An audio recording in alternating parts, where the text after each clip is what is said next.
ನಮಸ್ಕಾರ ಸ್ನೇಹಿತರೆ. ನಿದ್ರೆಯ ಕೊರತೆ. ಸ್ನೇಹಿತರೆ, ದಣಿದ ಮೆದುಳು ಓದುವುದಿಲ್ಲ.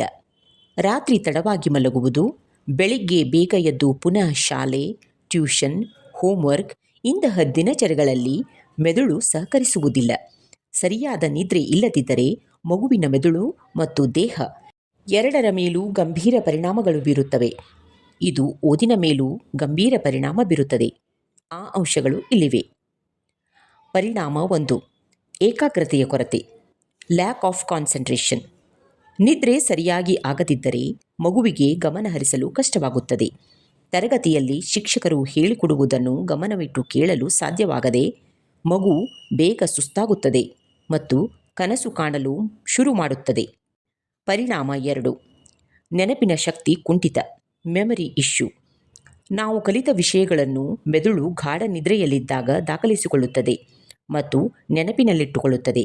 ನಿದ್ರೆಯ ಕೊರತೆಯಾದಾಗ ಹಿಂದಿನ ದಿನ ಕಲಿತ ವಿಷಯಗಳು ಮರೆತು ಹೋಗುವ ಸಾಧ್ಯತೆ ಹೆಚ್ಚಿರುತ್ತದೆ. ಪರಿಣಾಮ 3. ಕಲಿಕೆಯ ಸಾಮರ್ಥ್ಯ ಕಡಿಮೆಯಾಗುವುದು. ನಿದ್ರೆ ಇಲ್ಲದ ಮೆದುಳು ಮಾಹಿತಿಯನ್ನು ವೇಗವಾಗಿ ವಿಶ್ಲೇಷಿಸಲು ಸಾಧ್ಯವಾಗುವುದಿಲ್ಲ.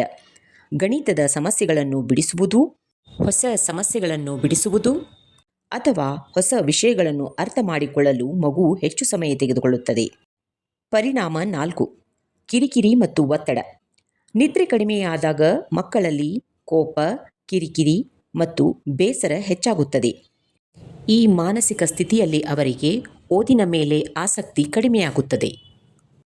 ಅದು ಪರೀಕ್ಷೆಯ ಫಲಿತಾಂಶದ ಮೇಲೂ ಸಹ ನೇರ ಪರಿಣಾಮ ಬೀರುತ್ತದೆ.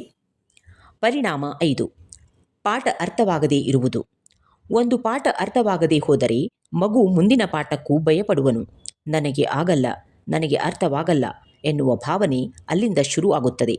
ಅಲ್ಲಿ ಅವನಿಗೆ ಬೇಕಾದದ್ದು ಗದರಿಕೆ ಅಲ್ಲ, ಸ್ಪಷ್ಟನೆ, ಅರ್ಥವಾಗದ ವಿಷಯವನ್ನು ತಿಳಿಯುವಂತೆ ವಿವರಿಸುವುದು. ಪರಿಣಾಮ 6. ಒತ್ತಡ. ಮಗುವಿಗೆ ಮಾರ್ಕ್ಸ್ ಒತ್ತಡ, ರ್ಯಾಂಕ್ ಒತ್ತಡ, ಪೋಷಕರ ನಿರೀಕ್ಷೆಯ ಒತ್ತಡ ಇವೆಲ್ಲ ಜಾಸ್ತಿ ಆದಷ್ಟು ಮಗು ಓದಿನಿಂದ ದೂರ ಹೋಗುತ್ತಾನೆ. ಸ್ನೇಹಿತರೆ, ಮಗು ಓದಿಲ್ಲ ಅಂದರೆ ಅದರ ಹಿಂದೆ ಯಾವುದೋ ಒಂದು ಕಾರಣ ಖಂಡಿತ ಇರುತ್ತದೆ.